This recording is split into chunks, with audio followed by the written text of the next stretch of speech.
L'ancien Premier ministre pakistanais Imran Khan a été inculpé lundi pour divulgation de documents classifiés. En août dernier, il avait été brièvement incarcéré pour une affaire de corruption. À 70 ans, cette figure historique du mouvement du Pakistan pour la justice est poursuivie dans plus de 200 affaires. Les ennuis s'accumulent pour Imran Khan. Brièvement incarcéré en août pour corruption, l'ancien Premier ministre pakistanais a été inculpé lundi 23 octobre pour divulgation de documents classifiés, a annoncé la justice. Il a été inculpé aujourd'hui, a déclaré le procureur Shakawar, de l'agence fédérale d'investigation, devant la prison d'Adiala, dans le district de Rawalpindi, au sud de la capitale Islamabad, où il est détenu. L'affaire concerne un câble diplomatique de l'ambassadeur du Pakistan aux États-Unis, qu'Imran Khan a présenté comme la preuve d'un complot américain, soutenu par les militaires pakistanais, contre lui. Les États-Unis et l'armée pakistanaise ont démenti cette affirmation. Des faits passibles de 14 ans de prison. Shah Mahmood Qureshi, ancien ministre des Affaires étrangères et numéro 2 du parti fondé par Imran Khan, le mouvement du Pakistan pour la justice, Pakistan Tehreek-e-Insaf, PTI, a également été inculpé dans cette affaire. Selon les avocats d'Imran Khan, cette accusation est passible de 14 ans de prison, voire, dans les circonstances les plus extrêmes, de la peine de mort.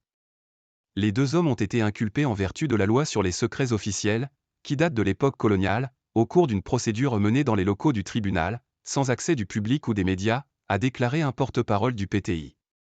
Nous allons contester cette décision, a déclaré à la presse l'avocat de l'ancien Premier ministre, Umar Khan Niazi. Le public est derrière Imran Khan. En conflit avec les généraux pakistanais. Âgé de 70 ans, cet ancien champion du monde de cricket avait déjà été emprisonné en août pour une affaire de corruption, mais la Cour suprême avait finalement jugé son arrestation invalide et illégale et Imran Khan avait été libéré sous caution. Il était accusé d'avoir reçu des cadeaux alors qu'il était Premier ministre, dont il a sous-estimé la valeur avant de les revendre au prix fort. Il avait aussi été écarté par la commission électorale de toute participation à des scrutins pendant 5 ans. Imran Khan est poursuivi dans plus de 200 affaires depuis son départ du pouvoir, début avril 2022, à la suite d'une motion de censure. L'ancien playboy était arrivé au pouvoir en 2018 en promettant d'améliorer la situation économique du pays et de lutter contre la corruption. Mais la situation ne s'est pas arrangée sous son mandat, et le très populaire homme politique s'est attiré les foudres de l'institution militaire, qu'il accuse de l'avoir fait tomber. Après avoir été chassé du pouvoir, il s'était lancé dans une campagne de défiance risquée à l'encontre de l'armée, l'accusant de s'immiscer dans la politique intérieure, et désignant même un responsable des services de renseignement comme étant à l'origine d'une tentative d'assassinat à son encontre en novembre.